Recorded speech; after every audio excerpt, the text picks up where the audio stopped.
There is a story from the Talmud about a dinner party. Some of you have probably heard this one before, but we often tell it at this time of year. It goes like this.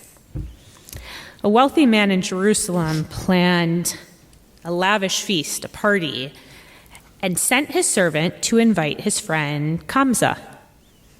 But the servant made a mistake and instead invited somebody else. His name was Bar Kamsa. The man was one that the host despised most in the world.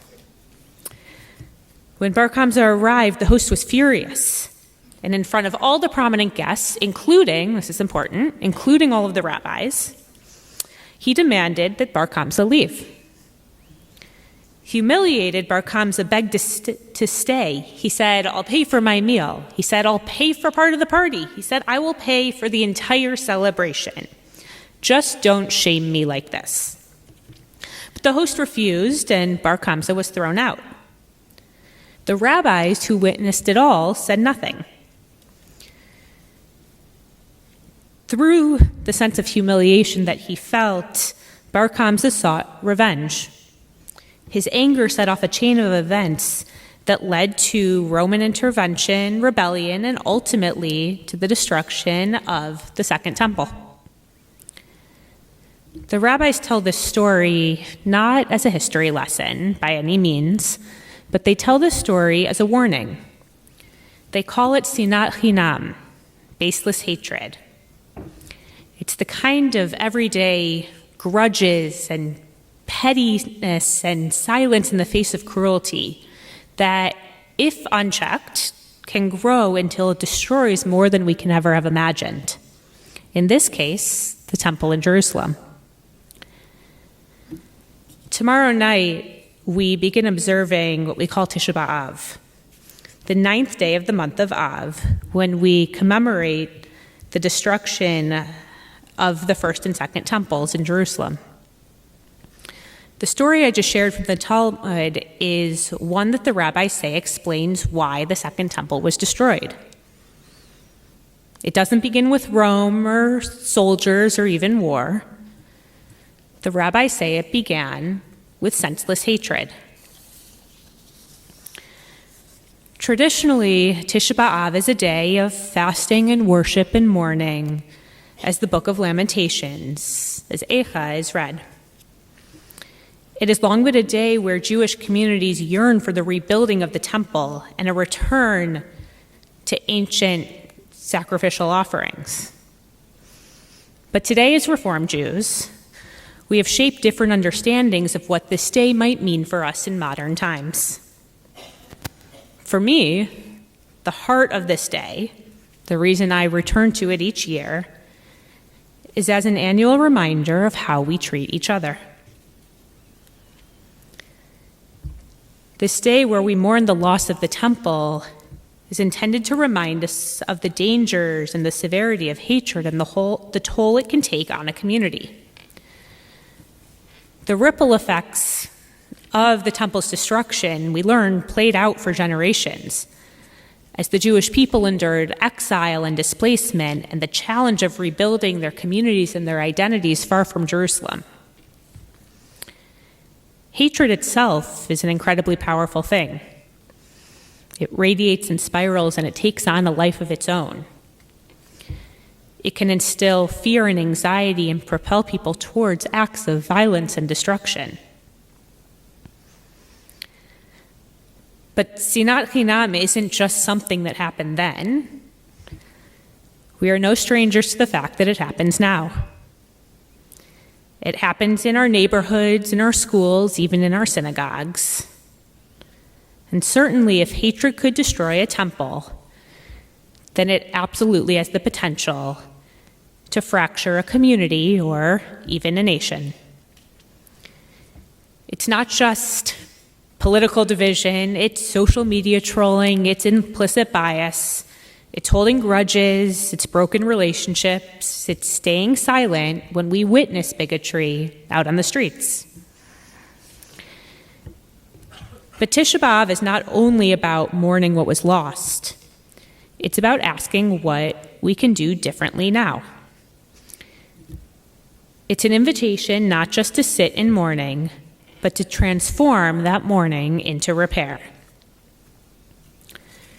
The rabbis teach that every generation in which the temple is not rebuilt, it is as if it was destroyed in that generation. I'll say that again. Every generation in which the temple is not rebuilt, it is as if it was destroyed in that generation. It's heavy, but I also think that's hopeful, because it means every generation has the power to rebuild, to take the brokenness of our world and slowly stitch it back together through love and compassion and repair.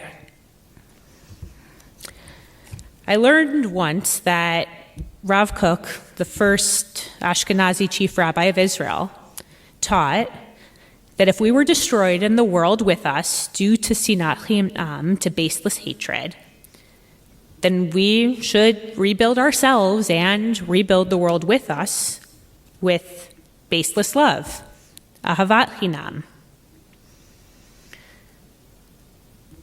When our society feels so full of extreme hate, limitless, unearned, baseless love can rise to meet that hate. Rav Kook believed that when we don't embrace one another with love and light in these dark moments, we risk putting the things that divide us among the things that unite us. I want to acknowledge how absolutely cliche and simplistic and naive it is to say we can combat hate with love. That's what this is saying, right? It sounds like something that you will find on a bumper sticker, you'll find it on a refrigerator magnet, you will find it in home goods, on a sign to put in your living room, right? The idea that we can combat hate with love. But I actually don't think it's more important. I do not believe that it has ever been more clear than right now the importance of looking towards compassion and humanity in a world that feels like it is permeated with hate. There's such an urgency right now to look past our differences and not just tolerate, but embrace one another. Embrace the idea that we are all equal, that we are all created in the image of God. But when Rav Kook said this, when it suggested that we can match hate with love, what might that baseless love look like in real life? When I was thinking about this, I realized I didn't have to look very far. I've spent the last month learning everything I can about the synagogue. And when I was thinking about this, I realized how present it already feels here at Temple. Just yesterday, I learned from Rebecca Fox, and she might be here somewhere, but I learned from Rebecca Fox about something called Team Glean, which I hadn't learned about before. The program where volunteers gather at the Agri-Center Farmers Market to collect fruit and vegetables donated by vendors, then deliver the produce to Plow Towers, not just bringing fresh food, but bringing joy. Right? I also learned that Temple volunteers this week sponsored Room at the Inn, providing shelter and meals to those experiencing homelessness. Right? The idea that tikkun olam, or repairing our world, is right at our fingertips here, and it's a part of us as Reformed Jews. It's a part of us as members of this synagogue, rooted in helping others. These small actions won't solve all the hate, or hunger, or homelessness, or sadness in the world, but they're what rebuilding might look like. So, as we move into Tisha B'Av, the question I want us to all hold on to is, what's one small act of ahavat chinam, of baseless love, you can offer this week? One moment of love with no agenda, no expectation, just because our world needs a little bit more of it in it. The rabbis teach that every generation in which the temple is not rebuilt, it is as if it were destroyed in that generation. Cliche, I won't deny it. But in a world where rebuilding feels daunting, maybe starting small isn't just the best we could do. Maybe it's exactly what we need to do. This Tisha B'Av, may we have the courage to start that rebuilding with each other, with our neighbors, with strangers. And may we be of the generations that begin to tip the scales towards love. Shabbat Shalom.